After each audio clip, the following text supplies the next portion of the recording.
Habari ya asubuhi, amjambo. Basi karibu kwa channel hii ya Daktari Wilson Swahili Ministries. Na wapenda, na asubuhi ya leo ninaleta tena fundisho hili litaweza kuwasaidia kufungua milango zaidi ya baraka, milango zaidi ya kibali, milango zaidi ya kufanikiwa na maendeleo katika maisha. Kuna vitu ambavyo unahitaji kwa kufanya jambo hili. Kwa hii video sasa nitafutie matunda ya ndizi. Nitafutie matunda ya ndizi kama 7 imetosha. Matunda ya ndizi ambayo imeiva 7, vidole 7 vya ndizi ambayo imeiva. Alafu nitafutie mbegu 33 ya macho ya paka. Mbegu 33 ya macho ya paka. Alafu unitafutie nyama ya ng'ombe. Tafuta nyama ya ng'ombe kama nusu kilo inatosha. Nyama ya ng'ombe kama nusu kilo inatosha. Alafu tafute kitu ambao kinaitwa pilipili ya algeta, pepe. Watu ambao mnanisikiza nikiongea mambo mengi, na mara nyingi naweka pilipili ya algeta ndani kwa sababu kuna kitu unique sana na hiyo pilipili. Nilisema kwa vitu zingine ya kwamba pilipili ya algeta ina utumizi zaidi ya milioni 1 yenye inaweza kutusaidia katika masuala ya kiroho, ila wengi hatujui namna ya kuitumia katika hizo sehemu zote. Lakini moja kwa moja, kidogo kidogo tapata kuongezewa maarifa. Sasa asubuhi ya leo ninataka niseme pilipili moja ambao ni algeta, pondi moja, si seed moja, si mbegu moja, yani hiyo kifurushi chote kimoja kama mbegu moja, yani sio mbegu moja, mbegu ile kifurushi kimoja. Tunda ni kama tunda. Sasa 1 pound. So ukishapata hizo, tafuta chungu ambacho hakijapika.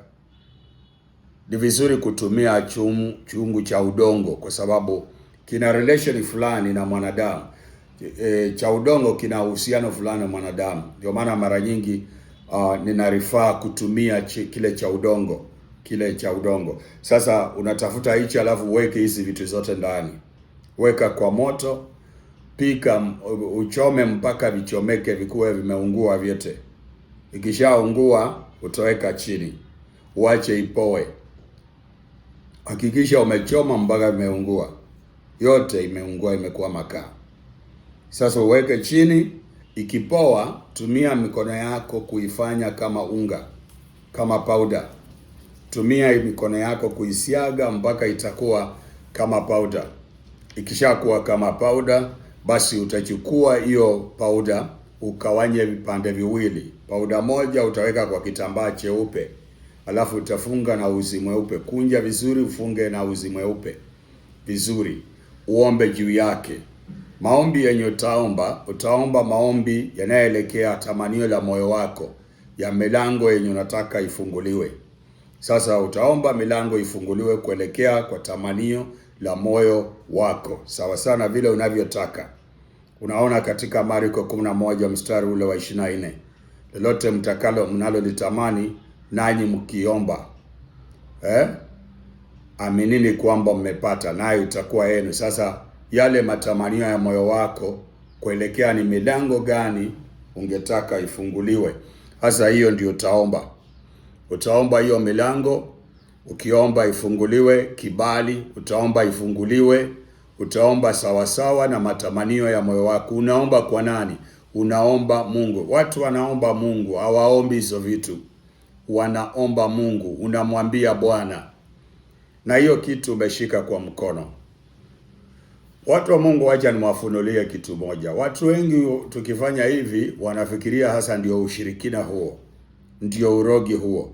Ita vile unavyoweza kuita, lakini wacha nikueleze.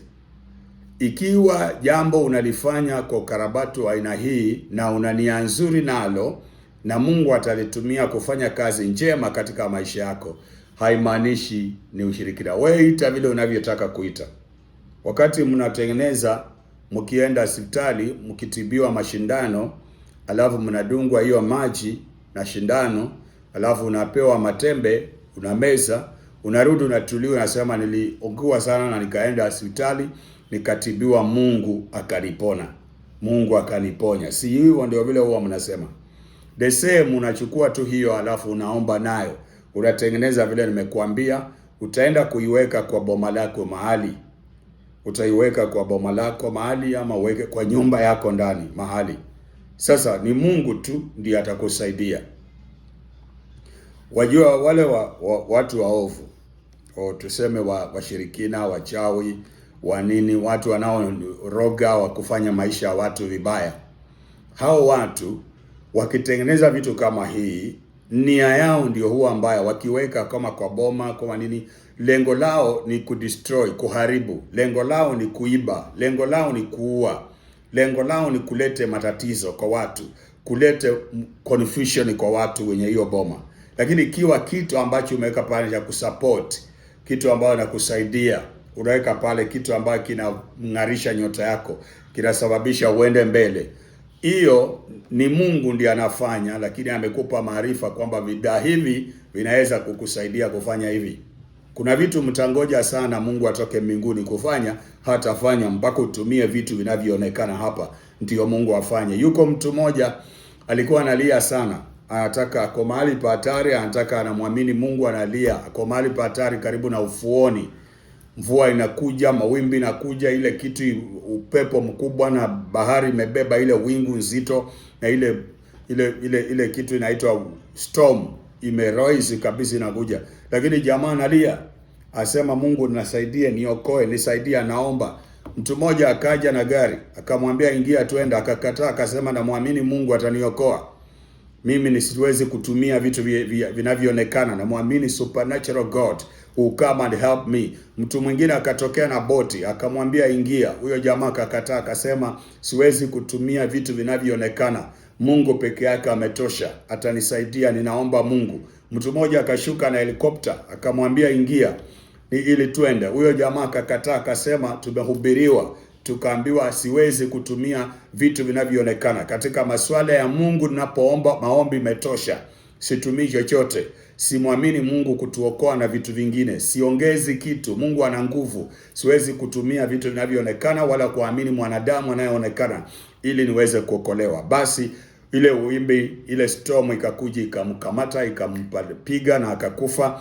Na alipokufa akaenda mbele za Mungu. Kufika mbele za Mungu akamwalia, nilikuita na hukuja kuniokoa, kwa nini? Bwana akacheka, akamwambia nilikutumia msaada mara ngapi?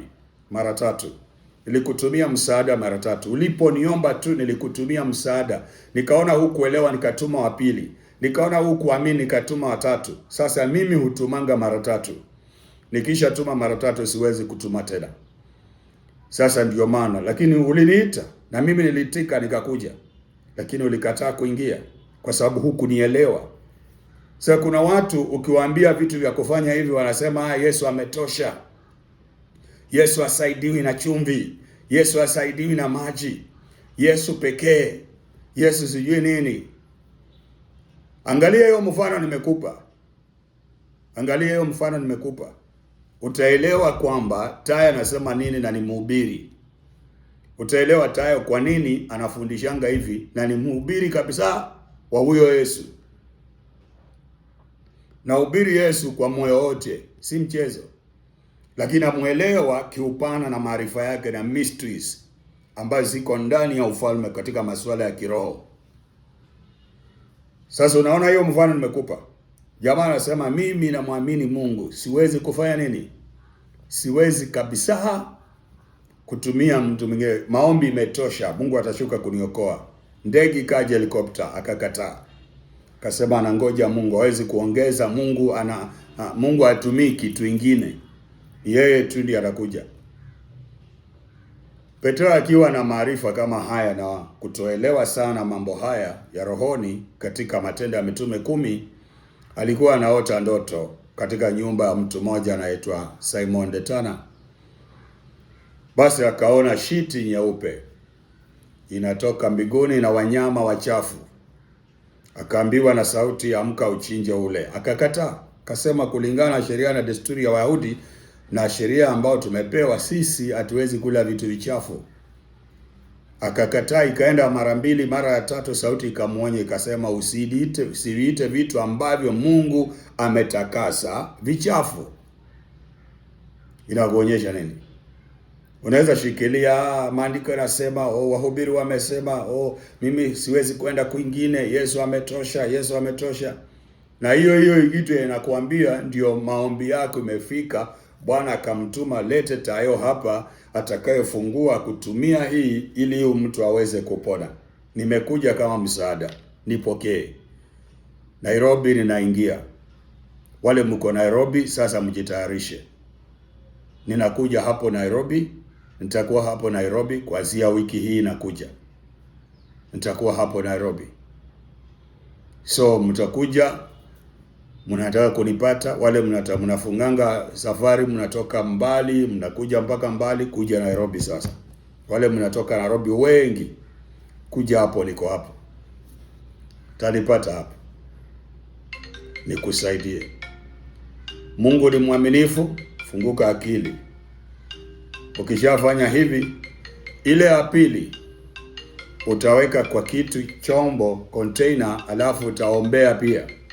Ukishaombea hiyo ya pili, changanya na nini? Asali original. Utakuwa unaramba kila wakati. Ya pili, hiyo pati ya pili yenye imebaki utachanganya na asali.